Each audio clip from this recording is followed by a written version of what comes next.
ये परिवर्तनशील संसार में मृत्यु होची निश्चित बुझंतु मु जेतबेले जन्म होइथिली बालक अवस्था जन्म होइथिली आपण माने समस्त शिशु अवस्था जन्म होइथिले शिशु प्रथम आम किशोर हेले किशोर यौवन आसला यौवन पर वृद्धावस्था को आसला धीरे धीरे धीरे धीरे शरीर दुर्बल हो संसार विदाय नवा ये पद्धति ये रीति ये नीति को आम समस्ते जानिछे किंतु अनेक लोक मृत्यु को भय करी जीवन को बंची था जीवन बंची था केवल मृत्यु को भय करी कौ दिन मृत्यु हम किपरि मृत्यु हो काले मरीजी कि सब गोटे भय भय भितर रह किसी लोक जीवन को उपयोग कर मृत्यु को जय कर ये दुनिया रे मृत्यु को भय कर लोक बेसी ना मृत्यु को जय कर लोक बेसी आपण चिंतन करेंगे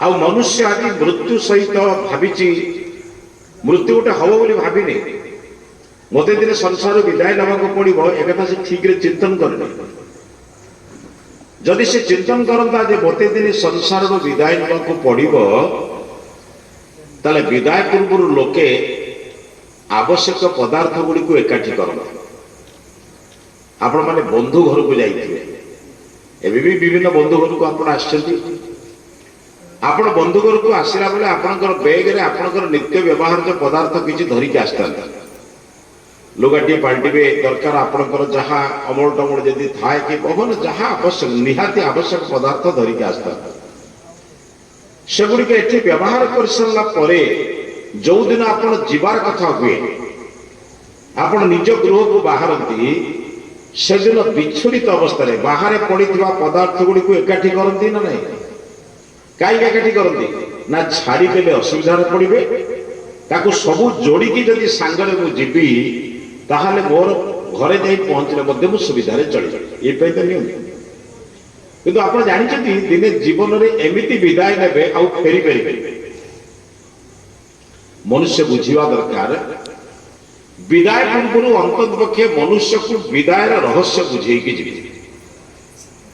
आप जानते समाज में सबुठारु मृत्यु को जय करिवार लक्षण जे बुझी नहीं ना मृत्यु तापाई भयर कारण मुझे आपको कहली केते लोक बस मोर चिंता ना जी लोक बस मुझे जो कथा कहबी ये गोटे अद्भुत रहस्य संबंध में चिंतन कर आम भारतीय संस्कृति रे गोटे मृत्युंजय मंत्र अच्छी महामृत्युंजय मंत्र कह खाली मृत्युंजय नुहे महामृत्युंजय मंत्र कहती त्र्यंबकम जजामहे सुगंधिम पुष्टिवर्धनम उर्वारुक विबबंधनान मृत्योर मुख्यमामृता ये मंत्रटी को महामृत्युंजय मंत्र कह जो मैंने मृत्युर रहस्य संपर्क में जानी मुझे मृत्यु रहस्य एक कहूँ आप जानते जीवन बंचिबा पई अनेक लोक अनेक प्रकार व्यवस्था जानते आ समस्ते किछि ना किछि ज्ञान अच्छी घर केमिति करिबा लुगा केमिति पिंधिबा रोषेई केमिति करिबा निज घर द्वार केमिति परिष्कार करिबा जंबाड़ी केमिति चाष करिबा ई विद्या अल्प बहुत मनुष्य को मालूम अछि मनुष्य बंचिछि किंतु भलरे बुझंतु उपनिषद ऋषि कहिले ये सब विद्या गुडी होछि अविद्या आपणे संसार जेते काम करूचंती रोषेई बास खाइबा पीवा बसिबा उठिबा संतान संतति लालन पालन करिबा पाठ पढ़िबा अन्य जेते काम करूचंती से कहले सब होउछि अविद्या विद्या किए ना विद्या अमृतम अस्नुदे जहा द्वारा से अक्षर को अमृत को जानिबे से ही होउछि विद्या देखो तो कथावार्ता मा बोलतुनी गोटे ग्लास पानी एठी रखियो बाबा बंधु विचार करेंगे ये दयाकोरी कथा हूँ ये पचर किए कथा होते कथा हो चेष्टा करूँ निरवता अवलंबन करने बंधुगण मुझे यही रहस्य आपको ये कहूँ मनुष्य दुईटी जिनस को पूर्ण मात्रा भूली जाए मते दिने संसार विदाय नवाक पड़ो नंबर दुई विदाय नेबे बेले मु किछि सांगरे नहीं परिबी ना ए दीटा जिनिस को भूली जाइछि बोली समाज रे जेते अन्याय अत्याचार परदल लुंठन कामना वासना दुर्गुण दुष्कर्म आदि जहा चली सबुर मूल कारण से जदि मनुष्य बुझंता जे मु जहा किछि अन्याय अत्याचार करिक एकत्र करिछि एको सांगरे लेके जिबिनी एटे दयाके कथा होतु आपण कथा रे प्रभाव पड़ुछि मत खाली ग्लास पानी बटल दरकार खाली ग्लास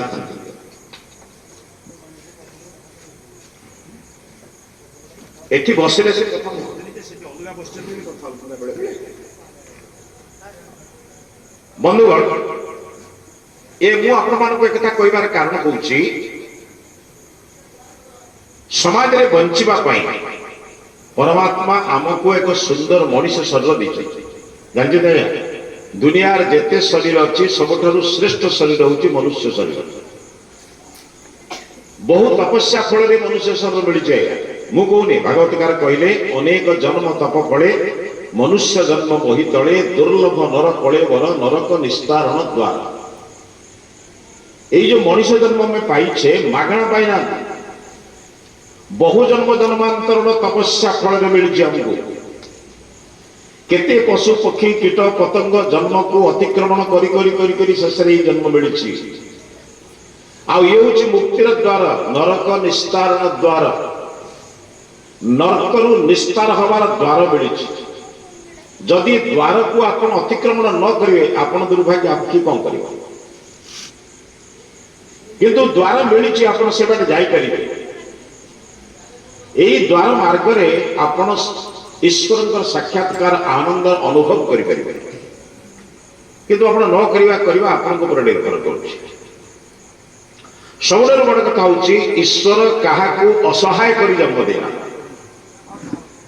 माँ गर्भरे थिला बेले मार छाती रे खाद्य देई नथिले जन्म हो मार छाती रे परमात्मा खाद्य देले आगुर थिला ईश्वर सब व्यवस्था करी पठेइ आपण जन्म खेले पवन दरकार तेणु पूर्व पवन व्यवस्था करिसंती मु जन्म खेले मोर खाद्य दरकार से मिठा खटा पिता कषा सारा संसार रे खाद्य देइछंती ये सब जिन सब प्रस्तुत करी से देइछंती आपण ए पैसे बेसी परिश्रम करा दरकार नहीं परमात्मा भूमि देइछंती परमात्मा वर्षा देइछंती परमात्मा सूर्य किरण देइछंती वेदरे बुद्धि देइछंती आपण माने भूमि कर्षण करिवे चाष करिवे शस्य उत्पादन करिवे बंचिवे ईश्वर सहायता बिना बंची पारिबे नहीं भलरे बुझंतु आपण करी करी भूमि को कर्षण करिवे मंजी पकेइवे किंतु वर्षा न होले धान हबो शस्य हबो सूर्य किरण नहले हम सूर्य किरण प्रभुंकर वर्षा प्रभुंकर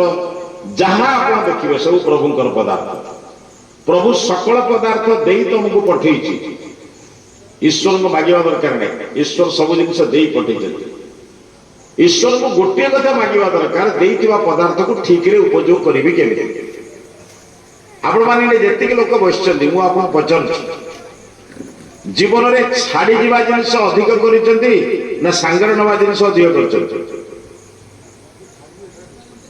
आया सब बेसी करूचंती माने एबे ठारू बंद करना दे काल ठारू बेसी करियो जहा छाड़ी जीवी ताकू बेसी संग्रह करूची ना जा मो सांगरे जीव ताकू बेसी संग्रह करूची आपण तो बुझी ना हेती बुझिले तो मृत्यु रहस्य मनुष्य बुझ जाता भलरे बुझंतु मनुष्य वर्तमान छाड़ी जीवा पाई बहुत लगी जी छाड़ से कांद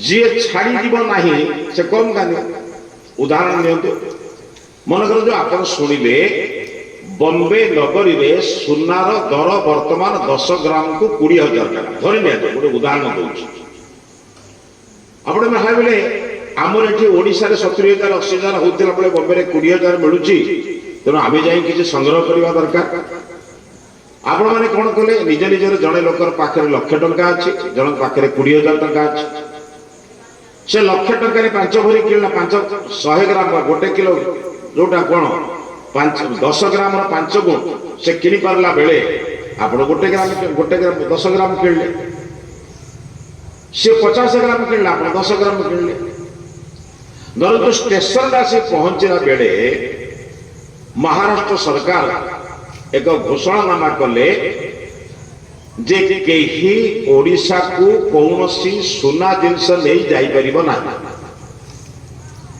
ପୋଲିସ ମାନେ ଚେକ୍ କଲେ, ଜଣକ ପାଖରୁ ପାଞ୍ଚ ଥର 50 ଗ୍ରାମର ସୁନା ବାହାରିଲା, ଜଣକ ପାଖରୁ 10 ଗ୍ରାମର ବାହାରିଲା।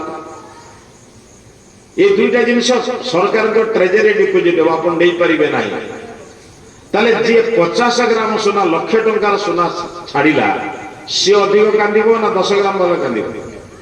ଦୁଇ ଜଣ ଯାକ ବି କାନ୍ଦିବେ ଯେ, କିନ୍ତୁ ଅଧିକ କାନ୍ଦିବ କିଏ?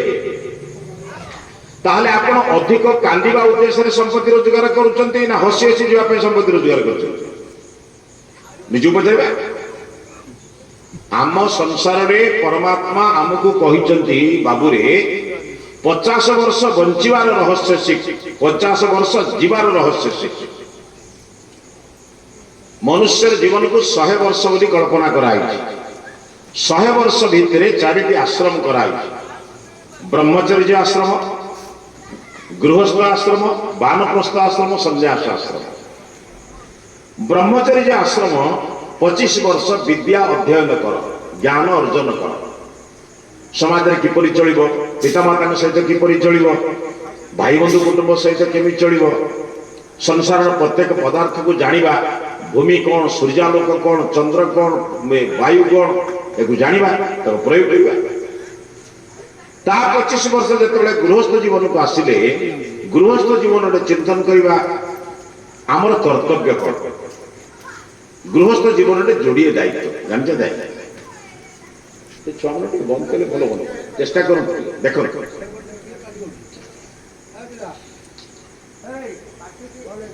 ଦେଖନ୍ତୁ ଗୃହସ୍ଥ ଜୀବନରେ ଯୋଡ଼ିଏ କାମ ଆଜ୍ଞା। ଆଜିକାଲି ସେ କାମ ଆଉ ହଉନି ବୋଲି ସମାଜ ନଷ୍ଟ ହେଇଛି। ଗୃହସ୍ଥ ଆଶ୍ରମରେ ମୁଖ୍ୟ କାମ ଯୋଡ଼ିଏ, କ'ଣ ଜାଣିଛନ୍ତି ନା? ମୋତେ ଯିଏ ଆଣିଛନ୍ତି ମୁଁ ତାଙ୍କୁ ମରିବା ପୂର୍ବରୁ ମାରିବି ନାହିଁ। ମନେ ରଖନ୍ତୁ, ଘରେ ଯାଇ ଲେଖି ରଖିବେ। ମୋତେ ଯିଏ ଆଣିଛନ୍ତି ମୁଁ ତାଙ୍କୁ ମରିବା ପୂର୍ବରୁ ମାରିବି ନାହିଁ। ମୁଁ ଯାହାକୁ ଆଣିଛି ସେମାନଙ୍କୁ ଭ୍ରଷ୍ଟାଚାରୀ, ଅନ୍ୟାୟୀ, ଅତ୍ୟାଚାରୀ, ପରଧନ ଲୁଣ୍ଠନକାରୀ କରିବି ନାହିଁ। ବୁଝିପାରିଲେ ମୋ କଥା? ମୋତେ ଯିଏ ଆଣିଛନ୍ତି ସେ କିଏ? ମୋର ବାପା ମା, ତାଙ୍କୁ ମରିବା ପୂର୍ବରୁ ମାରିବିନି। ଅର୍ଥ ବୃଦ୍ଧାବସ୍ଥା ପର୍ଯ୍ୟନ୍ତ ପୁତ୍ର ପୁତ୍ରବଧୂ ଭାବରେ ମୁଁ ସେବା କରିବି। କ'ଣ ବୁଝିଲେ ତ? ଆଜି ସଂସାରରେ ସବୁଠାରୁ ବଡ଼ ଦୁଃଖର ଯଦି କେହି ଥାନ୍ତି ସେ ହେଉଛି ବୃଦ୍ଧ ପିତାମାତା। କ୍ଷମା କରିବେ ସମସ୍ତଙ୍କର। ଆଜି କାହାକୁ ସମୟ ନାହିଁ ବାପାଙ୍କ ସେବା କରିବା ପାଇଁ। କ୍ଷମା କରିବେ, ମୁଁ ସାରା ଓଡ଼ିଶାରେ ବୁଲି କହୁଛି, ମୁଁ କାହାକୁ ନିର୍ଦ୍ଦିଷ୍ଟ କହୁନାହିଁ। ସବୁଠାରୁ ବଡ଼ କଥା ହେଉଛି ଆଗ ଯୁଗରେ 5-10 ପିଲା ଜନ୍ମ ଥିଲେ। ଆମର ଦେଖିବେ କାହାର 5 ଭାଇ 3 ଭଉଣୀ, ଏମିତି ଆପଣ ପିଲାଟି ଶୁଣିଛନ୍ତି ନା ନାଇଁ? ଏବେ ସବୁଠାରୁ ଭୟଙ୍କର ସମୟ ଫେରି ଆସୁଛି। ତାର ମୂଳ କାରଣ ହେଉଛି ସମସ୍ତଙ୍କର ଗୋଟିଏ। ଯାହାକୁ ପଚାରିବେ ପୁଅଟେ ହେଲେ ଗୋଟିଏ, ଝିଅଟି ହେଲେ ଗୋଟିଏ। ଆଚ୍ଛା, ପୁଅ ଝିଅ ମାନଙ୍କୁ ପାଠ ପଢିବା ପାଇଁ ଜୀବନ ସାରା ବହୁତ ରୋଜଗାର ଆମେ କଲେ, ସେମାନେ ତ ଡାକ୍ତର ହେବେ, ଇଞ୍ଜିନିୟର ହେବେ, ସେ ଆମ ପାଖରେ ରହିବେ ନା ବିଦେଶକୁ ଯିବେ? ଆଜ୍ଞା, ଆପଣ ଏକା ରହିବେ ନା ଅନ୍ୟମାନଙ୍କ ସହିତ ରହିବେ? ତାହେଲେ ଏକା ରହିବା ପାଇଁ ତ ଆମେ କମ ସନ୍ତାନ ଜନ୍ମ ଦେଇଥିଲେ। ଏବେ ଦୁଃଖ କରିବାରେ କ'ଣ ଅଛି? କିନ୍ତୁ ଭାରତର ସଂସ୍କୃତି ହେଉଛି ବାପା ମାଙ୍କୁ ମୃତ୍ୟୁ ପର୍ଯ୍ୟନ୍ତ ସେବା କରିବା ପୁତ୍ର କନ୍ୟା ମାନଙ୍କର ପ୍ରଥମ କର୍ତ୍ତବ୍ୟ। ଏହାକୁ କହନ୍ତି ଶ୍ରାଦ୍ଧ। ମରିଗଲା ପରେ ଯୋଉ କରାଯାଏ ସେଟା ପାରମ୍ପରିକ ବିଧାନ। ଦୁନିଆରେ କେହି କେବେ ମରିଗଲା ପରେ ପାଇଛି କି ନାହିଁ କହିପାରିବେ? ଆପଣ ମାନେ ପୂର୍ବ ଜନ୍ମରେ ଥିବ, ଆପଣଙ୍କ ପୁଅ ଦଉଥିବ, ଯଦି ଆପଣଙ୍କ ପାଖକୁ ଆସୁଥିବ ଆପଣ ଦିନେ ତାଙ୍କ ପାଖକୁ ଯାଉଥିବ। ସେଟା ବିଧାନ, କେବଳ ପାରମ୍ପରିକ ବିଧାନ। ଜୀବିତ ପିତାମାତାଙ୍କୁ ଶ୍ରଦ୍ଧା କରିବାକୁ ଶ୍ରାଦ୍ଧ କୁହାଯାଏ, ଜୀବିତ ପିତାମାତାଙ୍କୁ ତୃପ୍ତ କରିବାକୁ ତର୍ପଣ କୁହାଯାଏ। ବୁଝିଗଲା କଥା? ଆଉ ଗୋଟେ କଥା ଅନୁରୋଧ କରିବି, ସାରା ଓଡ଼ିଶାରେ ବୁଲି ବୁଲିକି କହୁଛି, ସବୁ ପ୍ରବଚନରେ କୁହେ, ଆପଣଙ୍କୁ ମଧ୍ୟ କହୁଛି। ଆପଣମାନେ ବିଜୟନଗର ଏଇ ଯୋଉ ଶାସନରେ ଯେତିକି ଲୋକ ଅଛନ୍ତି, ଆପଣଙ୍କୁ ପଚାରୁଛି, କହୁଛି, ଆପଣଙ୍କ ଅଞ୍ଚଳରେ ଯୋଉ ପୁତ୍ର ପୁତ୍ରବଧୂ ମାନେ ବୃଦ୍ଧ ପିତାମାତା ଶାଶୁ ଶ୍ୱଶୁରଙ୍କ ପ୍ରତି ଖରାପ ବ୍ୟବହାର କରୁଛନ୍ତି, ଖାଇବା ପିଇବାକୁ ଦଉନାହାନ୍ତି, ହଇରାଣ କରୁଛନ୍ତି, ପୁଅ ବାପା ମାଙ୍କୁ ଖରାପ କଥା କହୁଛି, ବୋହୂ ଶାଶୁ ଶ୍ୱଶୁରଙ୍କୁ କଷ୍ଟ ଦଉଛି, ଜାଣିଛନ୍ତି ନା ନାଇଁ? ଆପଣ ନା କହିବା ଦରକାର ନାହିଁ, ଜାଣିଛନ୍ତି ନା ନାଇଁ? ଆଜ୍ଞା, ହଁ ମାନୁନାହାନ୍ତି, ମୁଣ୍ଡଟାକୁ କାହିଁ କରୁଛନ୍ତି? ତୁଣ୍ଡ ଖୋଲନ୍ତୁ, ମୁଣ୍ଡ ଖୋଲନ୍ତୁ ନାହିଁ। ମୁଣ୍ଡ ତ ଅଛି ଆପଣ ଆମେ ଜାଣୁଛୁ, ଯୋଉଠି ତୁଣ୍ଡ ଖୋଲ କଣ ଆଜ୍ଞା ଜାଣିଛନ୍ତି ନା ନାଇଁ? ଆଚ୍ଛା, ସେଇ ବାପା ମାଙ୍କ ଭିତରୁ ଯଦି କେହି ଜଣେ ମରିଗଲା ପରେ ତାର ପୁଅ ଯେତେବେଳେ ଧଳା ଲୁଗା ପିନ୍ଧି ହାତରେ ଗଙ୍ଗାକାର ଧରି ଆସିକି କହିବ ମଉସା କି ମାଉସୀ ମୋର ବାପାଙ୍କର ଦେହାନ୍ତ ହେଇଛି କି ମାଙ୍କର ଦେହାନ୍ତ ହେଇଛି, ଆପଣ ଆମ ଘରକୁ ଏଇ ତାରିଖରେ ଏକାଦଶ ଭୋଜନ କରିବାକୁ ଯିବେ, ଡାକନ୍ତି ନା ନାଇଁ ଆଜ୍ଞା? ଆଜ୍ଞା ଆପଣ ମାନଙ୍କ ଭିତରୁ 5 ଜଣ କି 10 ଜଣ ଦୟାକରି ଏଗୁଡ଼ା ଟିକେ ପଛ ନେଲେ ଚଳିବ। ଆପଣ ମାନଙ୍କ ଭିତରୁ 5 ଜଣ କି 10 ଜଣ ହାତ ଯୋଡ଼ିକି କହିପାରିବେ ବାବୁରେ ଜୀବିତ ଅବସ୍ଥାରେ ତୁ ଏବଂ ତୋ ସ୍ତ୍ରୀ ଯେଭଳି ଭାବରେ ତୋ ବାପା ମାଙ୍କୁ କଷ୍ଟ ଦେଇଛ ଏକଥା ଆମେ ଗାଁ ହିସାବରେ ଜାଣୁ, ଗ୍ରାମବାସୀ ହିସାବରେ ଜାଣୁ। ତୋ ଘରେ ଖାଇଲେ ମୋର ଆତ୍ମା ଅପବିତ୍ର ହବ, ହାତ ଯୋଡୁଛି ମୁଁ ତୋ ଘରକୁ ଯାଇପାରିବି ନାହିଁ, କହିପାରିବେ ନାହିଁ ଆଜ୍ଞା? ହଉନି ମାନେ କହୁନାହାନ୍ତି ବୋଲି କହୁନାହାନ୍ତି, ଆପଣ ନିଜେ କୁହନ୍ତୁ ମୁଁ କହୁନାହିଁ କାହିଁକି? ଆପଣ ନିଜ ଉପରେ ନିୟନ୍ତ୍ରଣ ନାହିଁ। ଆପଣ କହିବେ ଗାଁ ସାରା ଲୋକ ଯାଇପାରନ୍ତି କିନ୍ତୁ ମୁଁ ଯିବିନି, କାହିଁକି ନା ମୁଁ ଅନ୍ୟାୟ ଧନ ଖାଇଲେ ଅନ୍ୟାୟ ଭାବରେ ମୁଁ ନରକକୁ ଯିବି। ଆମ ଶାସ୍ତ୍ର କହୁଛି ଜୈସେ ଖାଏ ଅନ୍ନ ବୈସେ ହୋବେ ମନ, ଯୋଉ ଘରେ ଅନ୍ନ ଭୋଜନ କରିବେ ସେ ଘର ପରିଣତି ଅପୂର୍ଣ୍ଣ ହବ। 10 ଜଣ 5 ଜଣ ଲୋକ ଯଦି ପାଟି ଖୋଲନ୍ତେ ଆପଣଙ୍କ ଅଞ୍ଚଳ ସାରା କେହି ବୁଢା ମାଡ ଖାଆନ୍ତେ ନାହିଁ। ଆଉ ଆପଣ ମାନେ ଗୋଟିଏ ଗୋଟିଏ ଭୀଷ୍ମ ଦ୍ରୌପଦୀ ଲଙ୍ଗଳା ହେଲା ବେଳେ ତଳକୁ ମୁହ କରି ବସିଛନ୍ତି, ଆଉ ଆମେ 5-10 ଜଣ ବୁଝି ସୃଷ୍ଟିଟାକୁ ବଦଳି ଦେବୁ। ଆପଣ ମାନେ ଟିକେ ପାଟି ଖୋଲନ୍ତୁ, ମୋ କଥାଟା ବୁଝୁଛନ୍ତି ତ? ଇଏ ହଉଛି ସମାଜ ଗଠନର ଦାୟିତ୍ୱ ମୋର, ନହେଲେ ମୋ ପରବର୍ତ୍ତୀ ପିଢି କେମିତି ବଞ୍ଚିବ? ଆଜିକାଲି ବୃଦ୍ଧ ପିତାମାତା ମାନେ ଯୋଉ କଷ୍ଟରେ ଅଛନ୍ତି, ସେଥିପାଇଁ କହିବି ଶ୍ରାଦ୍ଧ ଯଦି କରିବାର ଅଛି ଜୀବିତ ପିତାମାତାଙ୍କୁ ଶ୍ରଦ୍ଧାର ସହିତ ଭୋଜନ ଦିଅନ୍ତୁ, ଶ୍ରଦ୍ଧା କରନ୍ତୁ, ତାହା ହିଁ ଶ୍ରାଦ୍ଧ। ନମ୍ବର 2 ମୋର କଣ ଦାୟିତ୍ୱ? ମୁଁ ଯାହାକୁ ଆଣିଛି ତାଙ୍କୁ ଅନ୍ୟାୟୀ, ଅତ୍ୟାଚାରୀ, ପରଧନ ଲୁଣ୍ଠନକାରୀ, ବ୍ୟଭିଚାରୀ, ବ୍ୟଭିଚାରିଣୀ କରାଇବି ନାହିଁ। ଆପଣ ବହୁତ ଭଲ ଲୋକ, କିନ୍ତୁ ଆପଣଙ୍କର ପୁଅ କି ଆପଣଙ୍କର ଝିଅ ଯଦି ସମାଜରେ ବହୁତ କ୍ଷତି କଲା, ମଦ୍ୟପି ହେଇଗଲା, ଭ୍ରଷ୍ଟାଚାରୀ ହେଇଗଲା, ଚୋର ହେଇଗଲା, ଡକାୟତ ହେଇଗଲା, ବାରାଙ୍ଗନା ହେଇଗଲା, ବାରବଧୁ ହେଇଗଲା, ଆପଣଙ୍କ ଝିଅଟେ ଯଦି ସମାଜର ବହୁତ କ୍ଷତି କଲା, ତାହେଲେ ସମାଜରେ ଆପଣ କଣ ରକ୍ଷା, ଆପଣ ସମାଜକୁ ରକ୍ଷା କଲେ ନା ନଷ୍ଟ କଲେ? ଆପଣଙ୍କ ସନ୍ତାନ ଯେତେବେଳେ ନଷ୍ଟ କରୁଛି ଆପଣ ଦାୟୀ ହେବେ। ତେଣୁ ସବୁଠାରୁ ବଡ କଥା ବୁଝନ୍ତୁ, ନିଜର ସନ୍ତାନ ସନ୍ତତିକୁ ସଦାଚାରୀ ସଦାଚାରିଣୀ କରନ୍ତୁ। ଦୁନିଆର ସବୁଠାରୁ ବଡ କାମ ହଉଛି ନିଜର ସନ୍ତାନ ସନ୍ତତିକୁ ନିର୍ମାଣ କରିବା।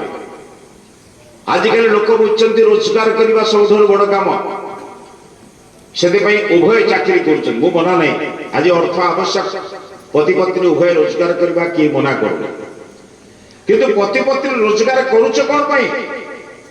ନିଜର ପୁତ୍ର କନ୍ୟା ଭାଇ ତ?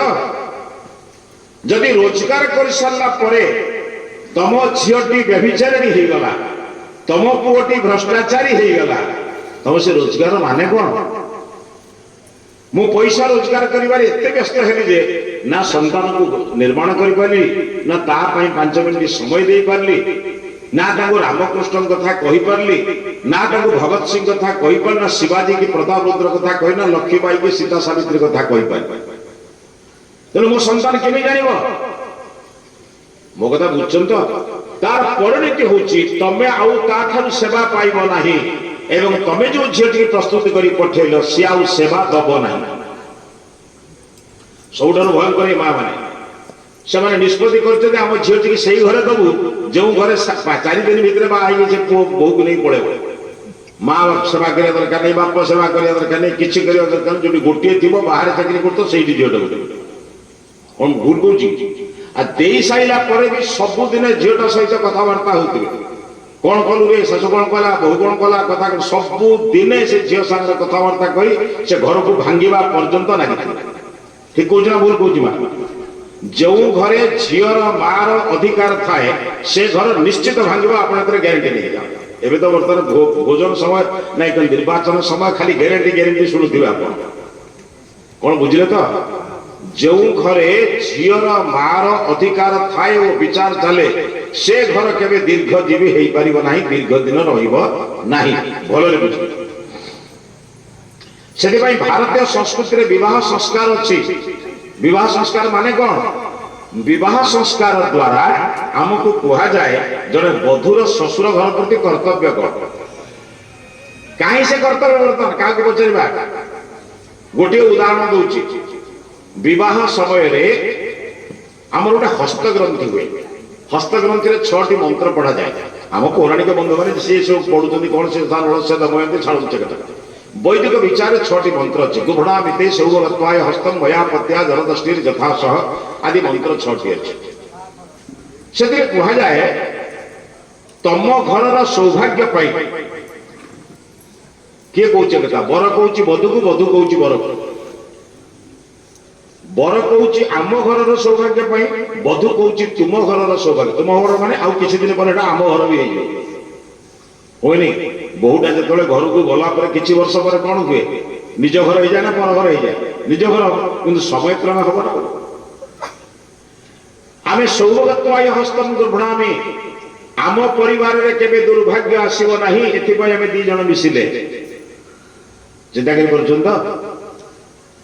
1 रे 1 मिसेले 2 हुए गणित रे, 1 रे 1 मिसेले 11 हुए। क्षमा करिवे, 1 रे 1 मिसेले 11 हुए नहीं, किंतु 1 रे 1 मिसेले 11 हुए संगठन।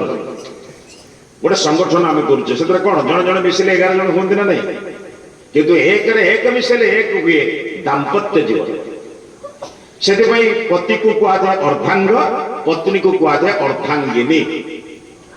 2 जन मिसी होचंती 100 पूर्ण। कहिबार मोर एकता उद्देश्य हो 2 जन मिसी आमे कौन करिबा ना परिवार उन्नति पाई प्रयत्न करिबा। एकता जेतरे परिवार प्रयत्न पाई उभय चिंतन करिवे, तले तृतीय पक्षर उपदेश को आवश्यक पड़े। आज समाज नष्ट होती जार जो दायित्व से बुझीना। झील को सबुदिने बुझेवा दरकार, किंतु झील बेले झील बहु हो सारा पर आपणकर मुंड खेल दरकार। आपण संस्कार से काम करे कौन बुझन तो। आपण 20 वर्ष 25 वर्ष पर्यंत झील को जो संस्कार देइचंती, झील को जो शिक्षा देइचंती, झील को जो कोलीनता शिखैचंती, जो औदार्य गुण शिखैचंती, से काम लगे। से झील कौन कर आम कहू गोटे जगार तली पड़े, आउ गोटे जगार रुआ हुए, सेठी फल। अर्थात कन्या आमर संपत्ति नुहे, कन्या आउ जनकर संपत्ति।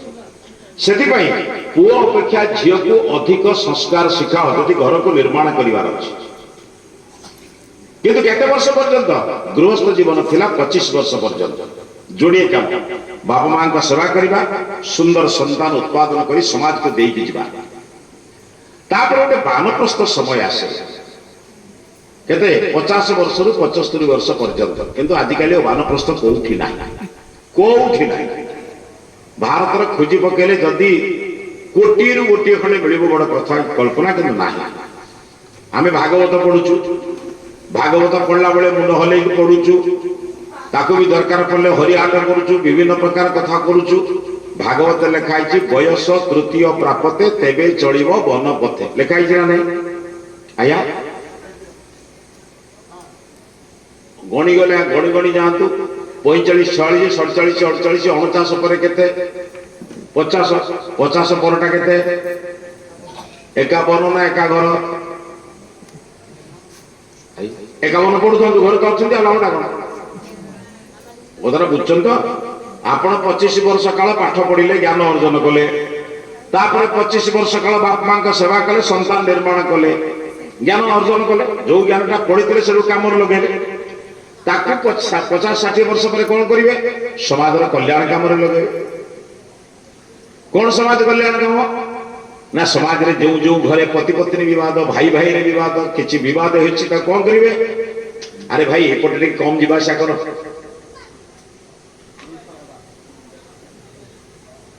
तेणु ये बर्तमान चिंतन करवा। आम जो 50 वर्ष होगा कौन करवा?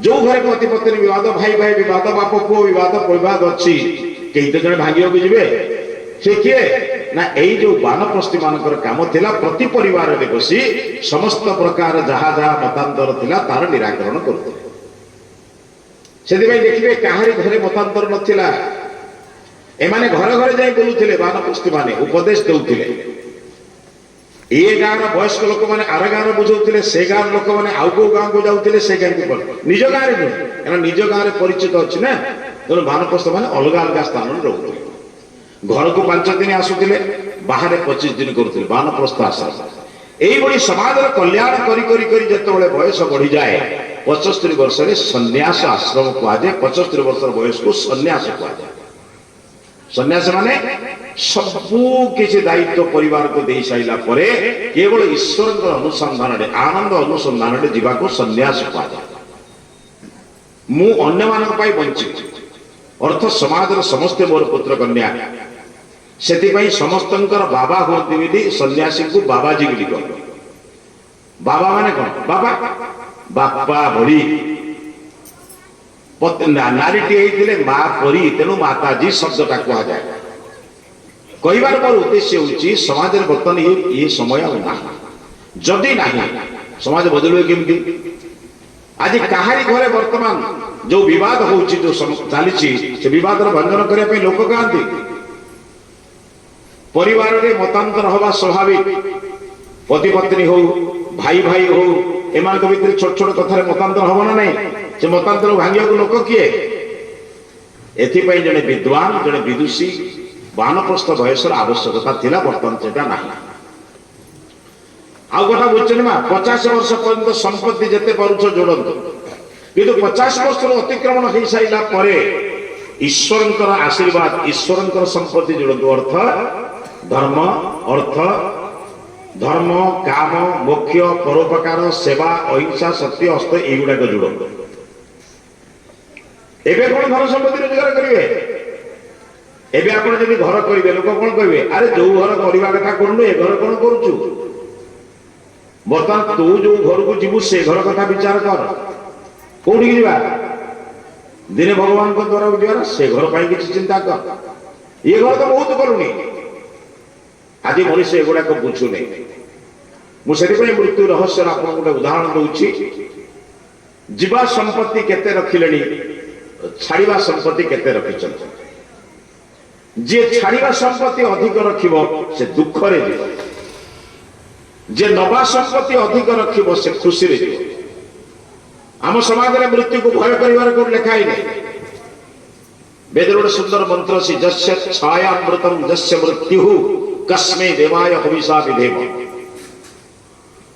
परमात्मा मृत्यु होउची क्लांत पथिकर वृक्षर छाया भली आश्रय ये जो प्रबल खरा होउची प्रबल खरारे जहार देहरु झाल प्रबल गड़ुथिबो कष्ट होउथिबो से गच्छ मूल बसिले जेमिति शांति अनुभव करे मृत्यु सेमिति शांति दिए ईश्वर निकट को जीवा पाई मृत्यु भयर कारण नुहे आप जानते मधुसूदन राव जे लिखिं भक्त कवि जहाँ कहती अखिल ब्रह्मांडपति मो जीवन स्वामी जे लिखिं से कोटे पदरे लिखिले संकट पूरित घोर भव सिंधु जले एकमात्र कर्णधार तारुतु सकले तोर मंगल विधान करिअछि मरण को अमृत सोपान मृत्यु होछि अमृतर सोपान मृत्यु को भय करिबे कहीं मनुष्य मृत्यु को भय कर जानते एते संपत्ति संग्रह करिछि एते आसक्ति संग्रह करिछि मृत्यु को ना सुनले भय लागुछि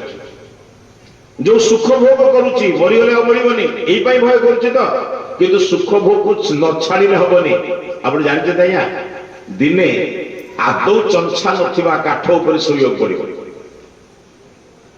बोल कहूछि मनुष्यर शेष सोइबा कोठी श्मशान में चंछा होइतिबा माने परिष्कार होइतिबा काठ ऊपर ना अपरिष्कार काठ ऊपर बुझि परछन तो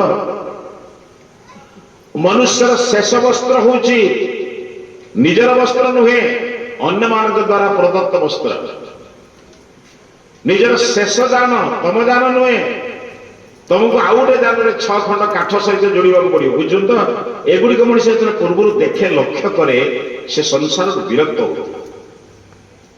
कि मनुष्य आजिकल देखिले भी सेगुड़ा चिंता कर मुझे रोचती ଯକ୍ଷ ଯୁଧିଷ୍ଠିର ସମ୍ବାଦରେ ଯକ୍ଷ ଯୁଧିଷ୍ଠିରକୁ ପଚାରିଲା ସଂସାରରେ ସବୁଠାରୁ ଆଶ୍ଚର୍ଯ୍ୟ କଣ? ଆଜିକାର ପିଲାକୁ ପଚାରିଲେ ସେ କହିଥାନ୍ତା ମୟୂର ସିଂହାସନ, ତାଜମହଲ କହିଥାନ୍ତା, କୋହିନୂର ହୀରା କହିଥାନ୍ତା, କଣ କଣ କହିଥାନ୍ତା। କିନ୍ତୁ ଯୁଧିଷ୍ଠିର କଣ କହିଲେ ଜାଣିଛନ୍ତି? କହିଲେ ଅହନି ଅହନି ଭୂତାନି ଗଚ୍ଛନ୍ତି ଯମ ମନ୍ଦିରମ୍। ପ୍ରତ୍ୟେକ ଦିନ